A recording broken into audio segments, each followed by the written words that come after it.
This is true, really news with Scott Combs and Tony Verkinnes. All the news you're about to hear is true, as far as you know. I thought you started. Oh, I'm starting? Oh, you're right. From KI, well, how the hell would I know? I still think there's a flight club. Exactly. From KIRO TV Seattle, police report a 12-year-old boy and his 7-year-old female cousin jumped into the boy's parents' Range Rover and set out on a drive across state lines as part of a social media challenge. Kids, do not do this. Heck, adults don't do this right now. The 12-year-old was behind the wheel for 5 hours after leaving Queens, driving through New York and New Jersey, which really isn't much of a feat when you think about it, making it to the Delaware border. At one point, state troopers caught up with them, but the children sped away. 12-year-old also tried to buy cookies using his dad's credit card. Just cookies. Just, well, you get hungry after you become a bit peckish when you're into a long drive. Yeah, but you got to have milk with the cookies. I mean, there's certain social, Kids are safe and home. Thank heavens. The young lady said the trip was fun, but she had wished she could have driven. Back to you, Tone. See how guys are. I tell you.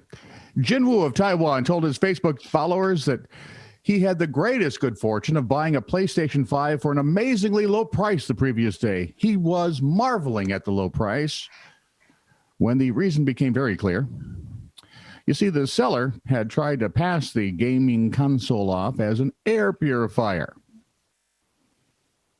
Well, if you're going to explain to your wife that you bought a gaming console or an air purifier, which do you think would go better? He went with the air purifier. According to the middle-aged gamer who sold the game, it turns out that woman can tell the difference between a PS5 and an air filter. So she sold it as an air filter.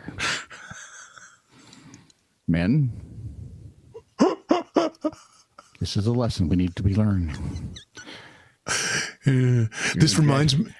Jack your wife around. You got to be way more creative than that. Exactly. I'm scared to death. My wife at some point is going to sell my guitars for what I told her I paid.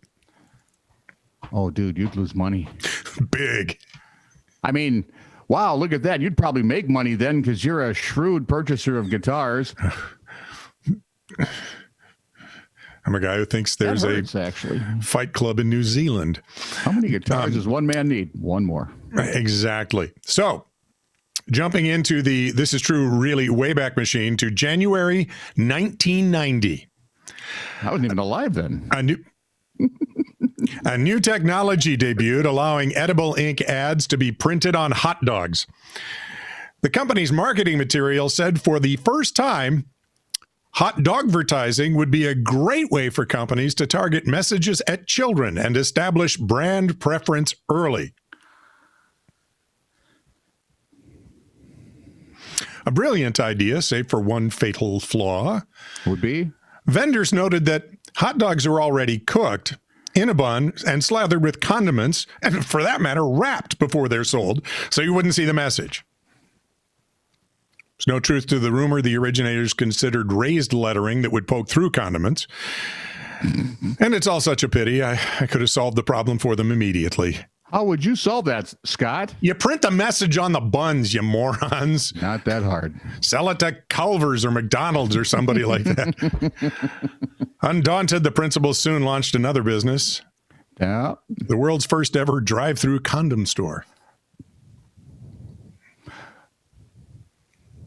So a 25-year-old Russian man identified